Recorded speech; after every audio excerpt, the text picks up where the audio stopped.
Give them a call, send them an email, contact them over Imo Scout. I don't care. You need to be so persistent to even get an appointment to see the property, especially if it's in a bigger city.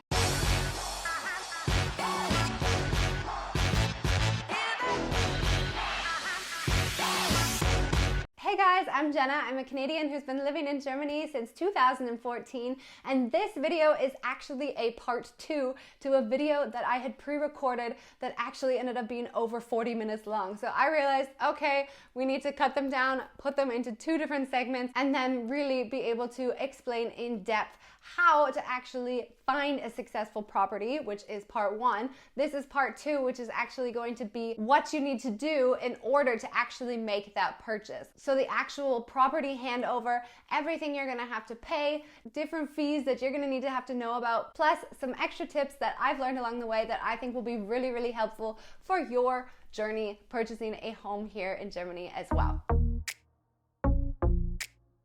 So, financing might seem tricky, but actually contacting the property can be a little bit tricky as well. This is because in Germany, the market is getting tougher. You know, like I said, there's more competition, which means you need to be persistent. Persistence is key here because they want to know that you're really interested and that it doesn't really matter what the offer is, you're going to be on top. So I would say, contact the crap out of them. If they're not contacting you back, give them a call, send them an email, contact them over Imo Scout. I don't care. You need to be so persistent to even get an appointment to see the property, especially if it's in a bigger city. And here are a few pointers for you. So my husband really likes to make sure that myself, my husband, and my son are there on location to actually view the property because he believes that this gives us a little bit more of a sense of a family-oriented investor, somebody that is going to treat the property nicely. Maybe perhaps we might choose to move in ourselves, but of course, like when you're talking to a real estate agent or a real estate agent is talking to a seller, it gives you a nice feeling to have a nice family to talk to. So that's a little bit of a tip. Of course, that's not a make or break. I think more importantly, it is very, very key to show up with a statement from the bank that says you can actually afford this property and you do have the financing to buy this property right away. This is going to be the number one thing that sets you apart from other people because it shows them that you're serious about the purchase and that this sale is going to close very, very quickly in comparison to other people who just showed up without having any proof that they can even afford the property. So when you go, it's very important to bring that. I would also say ask ahead of time if they haven't already sent it to you. Ask ahead of time for the expose. Now the expose is basically going to give you the dimensions of the house, perhaps some pictures. They're going to give you an Energieausweis, so like the energy levels of the building and whether or not they need to be fixed. It will likely also include any damages of the property that are going to need to be repaired, the location of the property, you know, if it's close to a house or a school. All of this information is packed into that expose. So make sure you have it beforehand and make sure you read it over thoroughly so that you're not wasting your own time checking out a property that you don't even want. Okay, I'm gonna mention something right now that my husband told me not to tell you guys, and that's simply because it's not legal. It's not legal, and I'm not saying that you guys should do it. I just want to explain to you here, and I think it is really important to tell you guys this, that there might be certain situations where you don't get a house and you're like, I don't understand, you know, I did everything Jenna just told me to, I showed up with all the right documents, I made the highest bid, you know, I just don't get it. Why did I not get the property? Please don't quote me on this. I know I'm not supposed to be saying this. However, the fact of the matter is, politics matter, people can be dirty, and there are other underlying factors that you might not necessarily be aware of. Sometimes when people are purchasing a property, they offer some cash under the table. Again, I'm not saying you should do this. It's just shit happens, guys. I mean, this happens sometimes, and this might be why you didn't get the property and somebody else did. I'm not saying it will always happen, but it could happen. Of course, I mentioned politics too. You know, it could be based on who they know. They might be able to give the real estate agent another house that they can sell afterwards. There is a lot on the table, or I should say under the table, that we don't necessarily always know about. So sometimes, guys, we're just shit out of luck, but I just wanted to mention that so that you understand that it might not have been you. You know, it's not like you're a failure and you just can't get a house because nobody likes you. There are always typically underlying factors as well. So the next stage would be the property handover. So if you have successfully made an offer on this property that you know and love, that you have the financing for it, and you are ready to go, well then you're going to be able to do the property handover now. The steps that you need to take are actually very, very simple. First, you are going to take the Kaufvertrag, or the sales document, the contract, and you are going to take that to a lawyer. They are going to go through the contract with a fine-tooth comb to make sure there are no legal errors within the document whatsoever. Things could happen, like, for example, this is one of my tips that I wanted to mention at the end, but I'll mention it here as well, that there could be this lebenslange Wohnrecht, where the person actually selling the property might say that they have legal rights to live in a certain section of that house or a certain apartment in that house for the rest of their life. They might have to pay rent depending on what's included on the contract. They might not have to pay anything at all. So there could be fine things in this contract that you do not see. And especially if you are not German speaking, it is very, very important to always send it to a lawyer, guys. I know it costs a lot of money, but it is worth it financially to make sure that you are making the smartest possible decision you can and that everything is completely, entirely legal. Step 2 is that you are going to head to the bank, or whichever bank you chose. You've probably already compared your interest rate from different banks. If you haven't, you definitely should. Make sure that you're getting the best interest rate possible. However, the one that you decide to go with is the one you're going to set up a meeting with, you are going to sign a contract with and say, yes, I would like to take my mortgage out with this bank at this interest rate. So as the buyer, you actually have the legal right to choose the notary, or the Notar in German, yourself. So you can actually call them, you can make an appointment. Typically, it doesn't take that long. I know from personal experience in Düsseldorf, which everything typically takes long, finding a notary is not something that takes a long time. You can usually wait, I don't know, maybe up to 3 to 4 weeks. So it usually goes relatively quickly. And then basically, everything else is up to the notary and to the real estate agent to organize and to figure out. There is something called a Grundbuch, which is like the information about the house, and your name has to be in that. So the notary is going to do this for you, and while you're waiting for this, well then you're going to have to deal with all of the payments. And this brings me to our last section, which is payments and actually buying the house. So there are going to be a couple of things that you need to pay for, and I already mentioned a few of them. This is the stage where all of the invoices are going to start coming in. So don't worry about trying to hassle someone and be like, oh, when do I have to pay this, or when do I have to pay that? The invoices are going to start coming in. They are going to be sent to your mailbox, so do not worry. First, you are going to have to pay the makler, or the real estate agent who was involved. This is different because in some countries, it's actually the seller who has to pay the fees of the real estate agent. In Germany, this is typically not the case. You are going to have to pay for them, and it will differ upon sale. Usually the makler fee is somewhere between 2% and 7%. It can differ based on the region. It just depends, and these are ever changing, so I'm not going to make any specific statement here about how much you're supposed to pay exactly, because this is constantly changing. Of course, you are also going to have to pay the notar, or the notary, for all of the work that they're doing, and they will send you an invoice for that in the mail.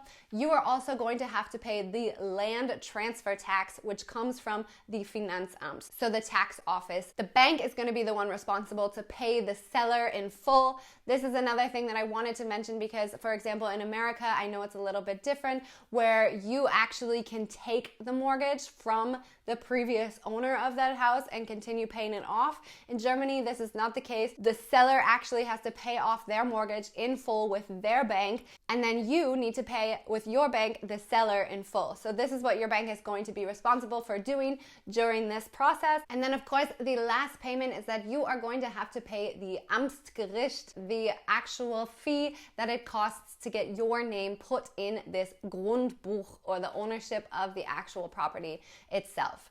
There might be other fees included, but it just depends. These are the biggest fees that you're going to need to consider. Again, everything comes into your mailbox, so I wouldn't worry too much about jumping on and being like, hey, what do I have to pay? It's gonna come, don't worry. Okay, and here's where all of the rest of the things I've learned come into play that I wanted to mention. There are a few things that I've learned. For example, Erbpacht. So this is basically when the land your property is on is actually not owned by you. So if you're buying a property that has Erbpacht, well, that also means that you're going to have to likely rent out this land annually, and the contract could run out. So maybe someone decides to sell a house where the Erbpacht rent actually runs out in 5 years. Well, in 5 years' time, the person who actually owns that property has the right to say, you know, I want to sell the land that your property is on. Sorry. It's just like that. So you have to be really, really careful when you buy Erbpacht. And this is where you might look at a property online and be like, this house is amazing. Why is it being sold for like half the price of what every other property this size is being sold for? This is likely the situation. The situation could also be that somebody in that house has this lebenslange Wohnrecht, which I also mentioned, so that the seller or somebody in the house can live in your property for the rest of their life, whether it's for free or whether they have to pay rent. But this might also be in the contract, and then you might also be paying significantly lower fees because of this lebenslange Wohnrecht.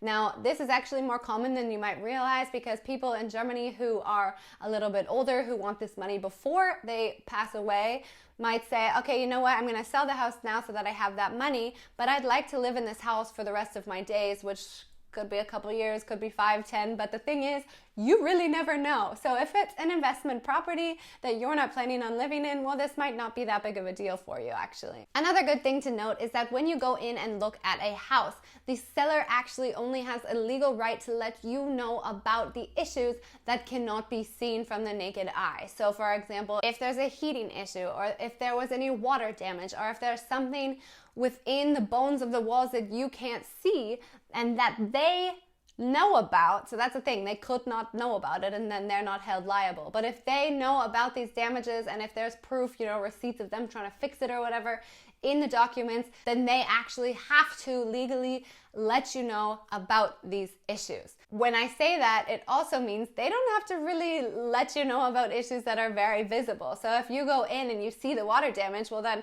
they don't actually have to mention it to you unless you ask, because you can visibly see it. So when you go and view a property, well then it's sold as is. So you also need to go, and when you do the viewing of the property, go through it very, very thoroughly so that you see everything and all the errors or things that might need renovated on your own with your own 2 eyes. Something that I find really interesting is also the year of the build. I would say that houses typically built in the 50s or 60s are usually built a little thinner with a little bit less quality building material. So that's not always the case, but I just find that in our house, this house was actually built in the 60s, and in our old apartment, it was also built in the 60s, that you can hear everything through these paper thin walls. Now that shouldn't be a make or break it for you guys, but it's just something to take note on. Otherwise, I tend to think that the other building years are usually a little bit sturdier, a little bit stronger. You might also ask yourself, can you barter here? Of course you can barter in this situation, and I added this question because actually when you're buying a car from a seller, you actually don't barter here. But in the case of buying a house, you can offer a lower offer, but then it's just a little bit more risk that you might not get the property, especially in a bigger city where the market is quite competitive. However, you can always try. If you're not in love with the building and you're like, well, I would pay, 50,000 euros less, make the offer. It doesn't hurt. If you don't get the property and you're not totally distraught about it, then what's the harm? And the last and most important thing that you guys need to take away from this is, if you are investing in a property that you intend to rent out or to resell, well, you need to know that if you're not actually living in that property yourself, and you're renting it out, or you're just letting it stand there for the next little while it gains appreciation, well, you can actually not resell it for 10 years unless you want to pay 50% taxes on the money gained from the sale of the house. So let's say you bought a house for 200,000 and then you resell it for 300,000 in 5 years' time. Well, you're actually going to have to pay, of that 100,000 gain, you're going to have to pay 50,000 to the Finanzamt for that resale. So you would actually have to wait 10 years to resell it in order to gain 100% of that win for yourself. In the case that you are living in the property, the rule has always been that you need to live in that property for 3 years before you can resell it and not pay tax on the money gained or the money won from the resale of the house. I've heard that this number might have decreased, so don't take my word for it. It's just something to go by so that you realize that, okay, I do need to live in it for, a few years in order to actually not have to pay those taxes.